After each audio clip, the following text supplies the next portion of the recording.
Hey, what is up guys? This is Nishi from MST.TV here, back with another Market Watch episode. Today we're going over a few cards that have some sort of meta applications. I feel like the format we're in right now is actually pretty good. There's a wide variety of decks that can top, and there's nothing that's really dominating everything that's making the game boring. That said, the format is constantly changing. Some of these cards we're going to cover are relevant right now, or they might just be hot text that some players are looking at, while other cards may or may not be relevant down the road. Let's get started. Kicking things off, let's start with the big one. It's Fiendsmith Engraver. Engraver is of course the main piece of the Fiendsmith engine, which has been really meta relevant ever since its release in the Infinite Forbidden. This card searches for tracked, it can get rid of an opponent's card, and it summons itself from the graveyard. I feel like this is something that everyone who's been playing meta Yu-Gi-Oh should be familiar with. However, we are talking about Engraver because it's actually fallen off in play recently. The card saw Lacrima banned on the most recent ban list, but it actually still saw play even after that hit for a little while. In Rage of the Abyss, we got the new version of Lacrima as well, a support card for the Fiendsmith engine, so you'd think it would be doing well. However, it turns out that Rage of the Abyss has sort of already made Engraver just not as relevant. We have the Azamina engine in the game now, which seems to be a bit stronger since the Fusion Lacrima is banned. The Fiendsmith package plays really poorly into Fool Loss, which is in basically every single competitive deck, and Engraver is also a light, meaning that you can't play the engine alongside Dominus Impulse, which is a crazy new hand trap. All of that said, Engraver is way down from the $110 to $120 peak that we saw this card sitting at for several months after its release. A couple of months ago, this card started trending down, and it's actually all the way down at $60 per copy now. It's really difficult to say if this is the way that things are going to stay, since the OCG did hit Engraver down to 1, so even though it has phased out of the meta over there, that might not necessarily be the case here in the TCG. However, I think that with Ryziel and Malice both coming out at the end of the year, we might actually be seeing the Fiendsmith engine much less relevant than I think a lot of players were expecting moving forward. Up next, we have an interesting trap card called Heavy Slump. This card is pretty simple. If your opponent has 8 or more cards in their hand, they shuffle their hand into the deck and then draw 2 cards. Now, historically, this card was used back in Dragon Ruler format, when Dragon Ruler players would use multiple Super Rejuvenations to fill up their hands before discarding excess Dragon Rulers to the graveyard. Now, in the current format, this card is being discussed as a side deck card to deal with the new Mulcharmy monsters. The Mulcharmies are like new Max Cs, and some of them naturally do a better job of drawing cards against specific matchups. Heavy Slump can be a way to punish players for using the Mulcharmies, especially since you can use 2 of them in the same turn. On top of that, Heavy Slump can be set with Triple Tactics Thrust, which is always going to be live if your opponent activated a Mulcharmy effect. With this card, it has a few different common printings that are all pretty cheap, but its one holo printing came out back as a super rare in Mystic Fighters. The card wasn't particularly hard to pull, but that set did come out back in 2019, so these are probably buried in some foil bulk for a lot of players. While we did see these a little bit higher initially, the card has settled down at around the $3 mark right now, which I think is pretty reasonable. I don't know just how meta relevant this card is really going to be. It seems cool and it's difficult to play around, but it just feels like it's too niche of a card to actually see that much usage, so I'd say you guys are better off just picking up a common or 2 for yourself to have access to in case you want to try it, and look to dump those holos if someone is actually willing to buy into the hype. Okay, so this is an interesting one to see again. We next have Heatwave. So this is a card that has popped up a bit earlier on in the year. Over in the OCG, this card saw a ton of play because of the Tenpai Dragon deck, as they would use this card when forced to go first to essentially stop your opponent from playing the game so that you could OTK them the following turn. Now apparently, this card is also being looked at as a possible tech here in the current format of the TCG, even outside of the Tenpai Dragon strategy. The idea is that when you're going first, you activate this card and you just don't do too much on your first turn. At the same time, your opponent won't be able to do much either though, and now you can set yourself up to where you'll be able to OTK them in the following turn, and you'll be able to do so a bit more freely. They won't have had any floodgates or any of those trap cards that they would have sided in if they were going first, and they also might have dead cards that are board breakers like Evenly Matched and Dark Ruler that just do nothing against you. Apparently, this is something that some players were experimenting with at YCS Niagara, and it's definitely a really cool idea. It just becomes a lot less effective if everyone is doing it. That said, All versions of Heatwave are on their way up yet again. The original rares from Starstrike Blast are up just under the $20 mark, while both of its common printings are from Speed Duel sets, and those are right around $15 each.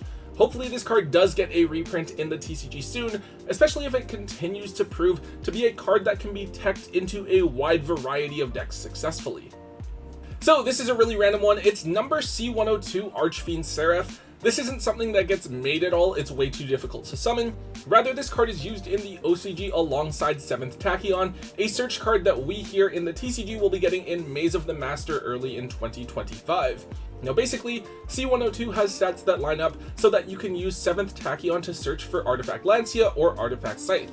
Scythe is of course still legal in the OCG, being a floodgate monster. I don't think that requires much explanation, but Lancia is another good search target since you can use it to completely prevent Malice from banishing anything, as well as helping to play around cards like Evenly Matched. Of course, this is in the OCG, so we don't know if it'll see play here in the TCG. It will depend on if players decide that it's worth running in the extra deck just to be able to search for Lancia, or if there's just better extra deck options. Regardless, because of this play in the OCG, C102 is starting to see some hype here in the TCG. This card hasn't been reprinted much. Either the original or tin reprint Super is actually completely unmoved. They're still only 50 cents or so. However, the ultimate rare has jumped a lot. This is something that's historically only $2 to $3. It's now $20 lowest on TCG Player, though there are minimal sales at $10 or more. With this one, this is definitely something that you want to sell off while it has spiked in price so significantly, but definitely do consider picking up a few copies of the super rares if you want to have it available. The next card here we have is Tornado Dragon. So this one is related to the artifact lines of play that we just talked about with C102. Tornado Dragon is a generic rank 4 Xyz monster with a really simple effect. You detach a material from it as a quick effect to destroy a spell or trap card on the field. So in Ryzeal, this card is a necessary extra deck option if you are planning on searching for Artifact Scythe with 7th Tachyon, since you generally need to use Tornado Dragon to pop the Scythe and trigger its effect. This isn't the case with Artifact Lancia, since Lancia can be used from the hand, but it's an important thing to keep in mind with Scythe. Now, that's not to say that Tornado Dragon will not see play here in the TCG just because Scythe is banned here. The ability to pop back row or generic floodgates as a generic extra deck option could still be really useful in certain matchups, maybe using it to hit an original that's set off of Diabellstar, or maybe a Fire King Sanctuary before it's able to resolve. However, Tornado Dragon definitely won't be as important of an extra deck option here in the TCG as it has been in the OCG, so it might be something that players here will be willing to cut if they can find a better tech card. That said, we're still seeing Tornado Dragon trending upwards in price, but just with these secret rare printings. It came in both Maximum Crisis and Battles of Legends sets as a secret rare. Each of those printings is going to cost you around $5 each. We do have very budget versions with the Dual Devastator Ultra and then a random common printing as well, so those are options if you just want the cheapest possible version of the card to use. Keep an eye on the prices of the secret rare Tornado Dragons moving forward, since we don't know yet exactly how meta relevant it will be for Ryzeal when that deck does come out here in the TCG. Moving on, this is an interesting card. It's Goblin Biker Grand Entrance. So this card is a searcher for any goblin monster, meant to be used by the Goblin Biker strategy. It also has an effect where it can detach materials from Xyz monsters on the field to either special summon a goblin from your hand when you search it, or you can add a goblin from your graveyard back to your hand. With this card, from what I can see, I believe this card is really only used in the pure Goblin Biker deck, which obviously isn't really that popular. They're, I think, a sort of like rogue tier 3 deck over in the OCG. However, I think there is a small chance that maybe players are looking at this card to get rid of materials off of the Ryzeal Xyz monsters when they come out here in the TCG. The other deck that can theoretically play this card is Memento. I know that they play the new quick play spell from Rage of the Abyss to summon Memento Goblin. I don't know if they would want to consider using Grand Entrance instead of it when Ryzeal does come out, but who knows. Anyways, with Grand Entrance, this was a really cheap secret rare back out of Phantom Nightmare. It was literally only $2 to $3, they're now up to $7 to $8 now. The other version is the Ultra, since this was the sneak peek card that you could win at the premier event. They're a little bit higher, coming in at $10 each. This card shouldn't be reprinted until the 2025 tins. I don't really expect this card to be seeing that much play, especially since Goblin Bikers are a really off-meta pick. I'd definitely be offloading any extra copies of this card that you happen to have lying around. And finally, the last card I have to talk about for today is Gladiator Beast, a quest. So I'm pretty sure there are a few different Gladiator Beast monsters I could be talking about here. This is one of the original ones. It has a not once per turn effect when special summoned by the effect of a Gladiator Beast monster to add a Gladiator Beast card from your graveyard back to your hand. So in the next core set, Supreme Darkness, we have confirmation of some Gladiator Beast cards, and they are pretty cool. They're primarily using a lot of the newer ones, which I'm not as familiar with, but they play a couple of the old ones as well. A quest is used as a one-of tech, since you can get into a situation where you can add multiple cards from your graveyard back to your hand off of just the one copy of a quest. The other thing that is worth noting is that Gladiator Beasts are a pretty popular deck in several different Time Wizard formats. I believe they're like the third best deck in Teledad, and they're okay in Edison as well. Now that said, a bunch of the Glad Beast cards have pretty limited availability.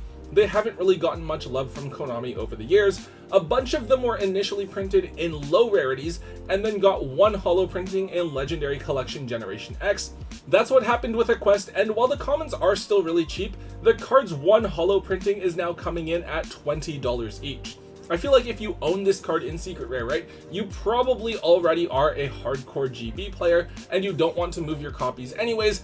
This card used to only be worth a couple of dollars, so maybe do consider digging through your old holo bulk to see if you have any of these lying around that maybe you didn't know about, so that you can offload them for some unexpected value. Alright guys, that is all we have for today's episode. Definitely some pretty cool stuff that's happening right now. I think a lot of people are kind of considering this sort of like a limbo format because Crossover Breakers, which comes out in December, is going to be like this huge game-changing set that's really going to shake up the meta. So we're only playing the current format for like the next couple of months. Also, do keep in mind that we have the Quarter Century Bonanza set that's going to be coming out in just a few weeks. That's definitely going to change things up as well. Anyways guys, if you did enjoy today's Market Watch episode, please make sure you let me know by hitting that thumbs up button. Make sure you leave a comment in the comment section down below. Hit subscribe if you haven't already, and until next time guys, don't forget to hold on to your MST.TV.